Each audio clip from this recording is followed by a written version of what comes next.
ಒಮ್ಮೆ ಕಲ್ಪನೆ ಮಾಡ್ಕೊಳ್ಳಿ, ಕಾನಾನ್ ದೇಶ. ಅಲ್ಲಿ ಒಂದು ರೀತಿಯ ಭಯದ ವಾತಾವರಣ ಮನೆ ಮಾಡಿದೆ. ಯಾಕಂದ್ರೆ ಜೋಶುವಾನ ಇಸ್ರೇಲಿ ಸೈನ್ಯ ಒಂದ್ರ ಹಿಂದೆ ಒಂದ್ರಂತೆ ನಗರಗಳನ್ನ ವಶಪಡಿಸ್ಕೊಳ್ತಾ ಮುಂದೆ ನುಗ್ತಿದೆ. ಅವರನ್ನ ತಡೆಯೋಕ್ ಯಾರಿಂದಲೂ ಸಾಧ್ಯ ಇಲ್ಲ.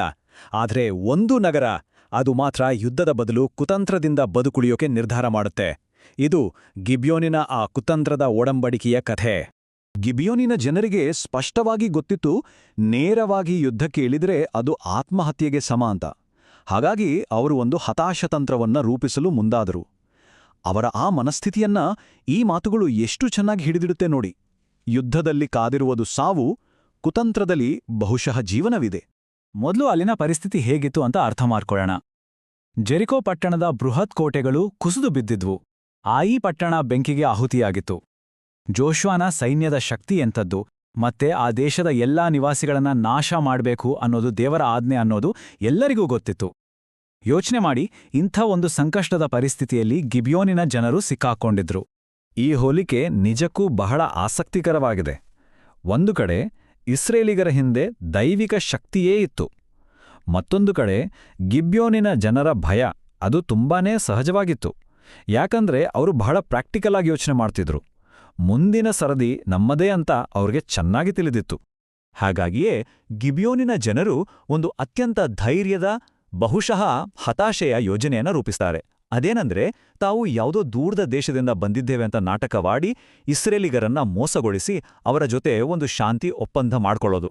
ಬನ್ನಿ, ಅವರ ಸರಳ ಅದೇ ಅಷ್ಟೇ ಚಾಣಾಕ್ಷತನದಿಂದ ಕೂಡಿದ 4 ಹಂತದ ಯೋಜನೆಯನ್ನೊಮ್ಮೆ ನೋಡೋಣ. ಪ್ರತಿಯೊಂದು ಹೆಜ್ಜೆಯೂ ಅವರನ್ನ ಸಾವಿನಿಂದ ಪಾರು ಮಾಡಲು ತುಂಬನೇ ನಿರ್ಣಾಯಕವಾಗಿತ್ತು. ಇದು ಕೇವಲ ಬದುಕುಳಿಯುವ ತಂತ್ರ ಆಗಿರಲಿಲ್ಲ, ಇದೊಂದು ರೀತಿಯ ಮಾನಸಿಕ ಯುದ್ಧವಾಗಿತ್ತು. ತಮ್ಮ ಸುಳ್ಳು ಕಥೆಗೆ ಜೀವ ತುಂಬೋಕೆ ಅವ್ರು ಎಷ್ಟೊಂದು ಸಿದ್ಧತೆ ಮಾಡಿಕೊಂಡಿದ್ರು ನೋಡಿ. ಹಳೆಯ ಹರಿದ ಬಟ್ಟೆಗಳು, ಸೆವೆದು ಹೋದ ಚಪ್ಪಲಿಗಳು, ಒಳಗಿ ಬೂಷ್ಟು ಹಿಡಿದ ರೊಟ್ಟಿಗಳು, ಇದೆಲ್ಲವೂ ಅವರು ಬಹಳ ದೂರದ ಪ್ರಯಾಣ ಮಾಡಿ ಬಂದಿದ್ದಾರೆ ಅನ್ನೋ ಕಥೆಯನ್ನ ಬಲಪಡಿಸೋಕ್ಬೇಕಿತ್ತು. ಹೀಗೆ ತಮ್ಮ ಪರಿಕರಗಳನ್ನ ಸಿದ್ಧಪಡಿಸ್ಕೊಂಡು ಅವರು ತಮ್ಮ ಪ್ರದರ್ಶನವನ್ನ ಶುರು ಮಾಡಲು ಹೊರಟರು.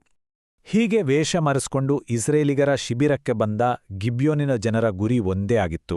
ಹೇಗಾದ್ರೂ ಮಾಡಿ ಒಂದು ಮುರಿಯಲಾಗದ ಪವಿತ್ರವಾದ ಪ್ರಮಾಣವನ್ನ ಅವರಿಂದ ಪಡಿಬೇಕು. ಯಾಕಂದ್ರೆ ಆ ಒಂದು ಪ್ರಮಾಣವೇ ಅವರ ಜೀವ ಉಳಿಸಬಲ್ಲದಾಗಿತ್ತು. ಗಿಬ್ಯೋನಿನವರ ಮಾತುಗಳಲ್ಲಿನ ಶಕ್ತಿಯನ್ನೊಮ್ಮೆ ಗಮನಿಸಿ.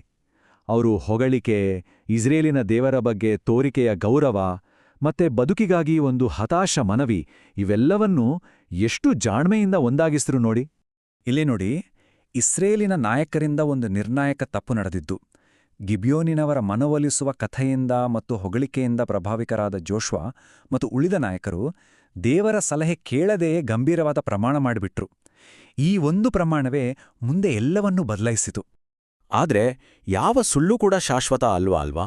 ಅವರ ಈ ಸಂಕೀರ್ಣವಾದ ವಂಚನೆ ಕೂಡ ಹೆಚ್ಚು ಕಾಲ ಉಳಿಲಿಲ್ಲ. ಸತ್ಯ ಹೊರಬಂದಾಗ ಅಲ್ಲಿ ಒಂದು ತೀವ್ರವಾದ, ನಾಟಕೀಯ ಮತ್ತು ಸಂಘರ್ಷದ ಕ್ಷಣ ಸೃಷ್ಟಿಯಾಯಿತು. ಆ ಪರಿಪೂರ್ಣ ಸುಳ್ಳು ಹೆಚ್ಚು ಕಾಲ ನಿಲ್ಲಲಿಲ್ಲ. ಕೇವಲ 3 ದಿನಗಳಲ್ಲಿ ಸತ್ಯ ಬಯಲಾಗತ್ತೆ. ಆ ದೂರದ ದೇಶ ಅನ್ನೋದು ವಾಸ್ತವವಾಗಿ ಕೇವಲ 30 ಮೈಲಿ ದೂರದಲ್ಲಿದ್ದ ನೆರೆಯ ನಗರ ಗಿಬ್ಯೋನ್ ಅಂತ ಗೊತ್ತಾಗತ್ತೆ. ಈಗ ಸಿಕ್ಕಿಬಿದ್ದ ಗಿಬ್ಯೋನಿನವರು ಕೋಪದಿಂದ ಕುದಿಯುತ್ತಿದ್ದ ಜೋಶುವನ ಮುಂದೆ ಬಂದು ನಿಲ್ತಾರೆ. ಆದ್ರೆ ಇಲ್ಲೂ ಅವರ ಜಾಣ್ಮೆ ನೋಡಿ. ಅವರ ತಪ್ಪೊಪ್ಪಿಗೆಯಲ್ಲಿ ಅವರು ನ್ಯಾಯ ಮತ್ತೆ ಪ್ರಮಾಣದ ಪಾವಿತ್ರ್ಯತೆ ಎರಡಕ್ಕೂ ಮನವಿ ಮಾಡ್ತಾರೆ. ಇದು ಅವರ ಕುತಂತ್ರದ ಇನ್ನೊಂದು ಮುಖ. ಇದು ಇಸ್ರೇಲಿನ ನಾಯಕರನ್ನ ಒಂದು ದೊಡ್ಡ ನೈತಿಕ ಗೊಂದಲಕ್ಕೆ ತಳ್ಳುತ್ತೆ. ಒಂದು ಪವಿತ್ರ ಶಪಥವನ್ನಂತೂ ಮಾಡಲಾಗಿದೆ, ಆದ್ರೆ ಅದು ಪೂರ್ತಿಯಾಗಿ ಒಂದು ಸುಳ್ಳಿನ ಮೇಲೆ ನಿಂತಿದೆ. ಈಗ ಮುಂದೇನ್ ಮಾಡೋದು? ಸರಿ, ಹಾಗಾದ್ರೆ ಅಂತಿಮ ತೀರ್ಪು ಏನಾಯಿತು? ದೈವಿಕ ಕೋಪಕ್ಕೆ ಗುರಿಯಾಗಬಾರ್ದು ಅಂತ ಪ್ರಮಾಣವನ್ನಂತೂ ಗೌರವಿಸಲಾಯಿತು. ಆದರೆ ಆ ವಂಚನೆಗೆ ಗಿಬ್ಯೋನಿನ ಜನರು ಮತ್ತು ಅವರ ವಂಶಸ್ಥರು ಭಾರಿ ಬೆಲೆ ತೆರಬೇಕಾಯಿತು. ಅವರು ಶಾಶ್ವತ ಸೇವಕರಾದರು. ಹೀಗೆ ಅವರ ಕುತಂತ್ರ ಅವರಿಗೆ ಶಾಪ ಮತ್ತು ಆಶೀರ್ವಾದ ಎರಡನ್ನೂ ಒಟ್ಟಿಗೆ ತಂದುಕೊಟ್ಟಿತು. ಆದರೆ ಕತೆ ಇಲ್ಲಿಗೆ ಮುಗಿಯಲಿಲ್ಲ. ಈ ಒಡಂಬಡಿಕೆಯಿಂದ ಒಂದು ಅನಿರೀಕ್ಷಿತ ತಿರುವು ಸಿಗುತ್ತೆ. ಗಿಬ್ಯೋನಿನ ಈ ದ್ರೋಹದಿಂದ ಕೋಪಗೊಂಡ ಅವರ ನೆರೆಯ ರಾಜರು ಅವರನ್ನ ನಾಶ ಮಾಡಲು ಒಂದಾಗ್ತಾರೆ. ಈಗ ಕಥೆಗೆ ಹೊಸಬರ ಎಂಟ್ರಿಯಾಗತ್ತೆ. ಜೆರುಸಲೇಮಿನ ರಾಜನ ನೇತೃತ್ವದಲ್ಲಿ 5 ಜನ ಅಮೋರಿಯರ ರಾಜರು ಒಂದು ಪ್ರಬಲ ಒಕ್ಕೂಟವನ್ನ ರಚಿಸ್ತಾರೆ. ಗಿಬ್ಯೋನಿನ ಈ ಮೈತ್ರಿ ತಮಗೂ ಅಪಾಯಕಾರಿ ಅಂತ ಅವ್ರು ಭಾವಿಸಿದ್ರು. ಆಗ ಗಿಬ್ಯೋನಿನ ಜನರು ಜೋಶ್ವಾನಿಗೆ ಒಂದು ಹತಾಶ ಸಂದೇಶ ಕಳಿಸ್ತಾರೆ. ಈಗ ಯೋಚನೆ ಮಾಡಿ, ತಮಗೆ ಮೋಸ ಮಾಡದ ಜನರನ್ನೇ ರಕ್ಷಿಸ್ಬೇಕಾ ಅಥವಾ ಬೇಡವೇ ಅಂತ ನಿರ್ಧರಿಸುವ ಸಂದಿಗ್ಧತೆ ಜೋಶುವನ ಮುಂದೆ ಇತ್ತು. ಮುಂದೆ ನಡೆದದ್ದು ಒಂದು ಮಹಾಕಾವ್ಯದ ಯುದ್ಧ. ಜೋಶುವ ಒಡಂಬಡಿಕೆಯನ್ನ ಗೌರವಿಸ್ತಾನೆ. ಅಷ್ಟೇ ಅಲ್ಲ, ದೇವರು ಕೂಡ ನೇರವಾಗಿ ಮಧ್ಯಪ್ರವೇಶಿಸಿ ಭೀತಿ, ಹಾಲಿಕಲ್ಲು ಮತ್ತು ಹಗಲಿನ ಅವಧಿಯನ್ನೇ ವಿಸ್ತರಿಸುವ ಮೂಲಕ ಪವಾಡವನ್ನೇ ನಡೆಸಿದ್ರು. ಈ ಚಾರ್ಟ್ ನೋಡಿ, ಇದು ಯುದ್ಧದ ಒಂದು ಅಚ್ಚರಿಯ ಸತ್ಯವನ್ನ ಮುಂದಿಡ್ತದೆ. ಇಸ್ರೇಲಿ ಸೈನ್ಯದ ಖಡ್ಗಗಳಿಂದ ಸತ್ತವರಿಗಿಂತ ಆಕಾಶದಿಂದ ಬಿದ್ದ ದೈವಿಕ ಆಲಿಕಲ್ಲಿನಿಂದ ಸತ್ತ ಶತ್ರು ಸೈನಿಕರ ಸಂಖ್ಯೆ ಹೆಚ್ಚಾಗಿತ್ತು. ಅಂದ್ರೆ ಇದು ಕೇವಲ ಮಾನವ ಯುದ್ಧವಾಗಿರಲಿಲ್ಲ, ಇದರಲ್ಲಿ ದೈವಿಕ ಹಸ್ತಕ್ಷೇಪವೂ ಇತ್ತು ಅನ್ನೋದು ಸ್ಪಷ್ಟವಾಗುತ್ತೆ. ಸರಿ, ಈ ಒಂದು ಸುಳ್ಳು, ಈ ಒಂದು ಒಡಂಬಡಿಕೆ, ಇದರ ಪರಿಣಾಮ ಎಲ್ಲಿವರೆಗೂ ಇತ್ತು? ಈ ಒಂದು ವಂಚನೆಯ ಕೃತ್ಯ ಶತಮಾನಗಳ ಕಾಲ ಹೇಗೆ ಪ್ರತಿಧ್ವನಿಸಿತ್ತು ಅಂತ ನೋಡೋಣ ಬನ್ನಿ. ಜೋಶುವ ಮಾಡಿದ ಆ ಪ್ರಮಾಣ ಅದು ಕೇವಲ ಆ ಕ್ಷಣದ ನಿರ್ಧಾರವಾಗಿರಲಿಲ್ಲ, ಅದು ಶತಮಾನಗಳ ಕಾಲ ಪ್ರತಿಧ್ವನಿಸಿತು.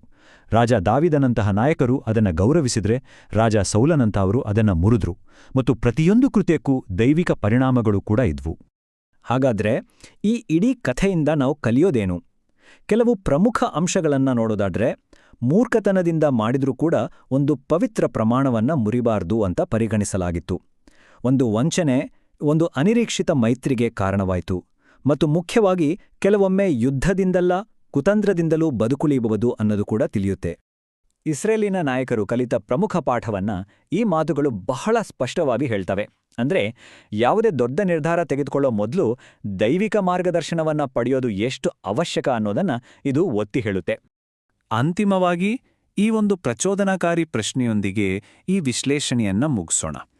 ಒಂದು ಚಾಣಾಕ್ಷ ವಂಚನೆಯು ಯಾವಾಗ ಕೃಪೆಯ ರೂಪವನ್ನ ಪಡೆಯುತ್ತೆ? ಒಂದು ಕೃತ್ಯವು ಸುಳ್ಳಾಗಿದ್ರೂ ಅದೇ ರಕ್ಷಣೆಯ ಮೂಲವಾದಾಗ ಅದರ ನೈತಿಕತೆಯನ್ನ ನಾವು ಹೇಗೆ ಅಳೆಯೋದು? ಇದು ನಾವು ನೀವೆಲ್ಲ ಆಳವಾಗಿ ಆಲೋಚಿಸಬೇಕಾದ ವಿಷಯ.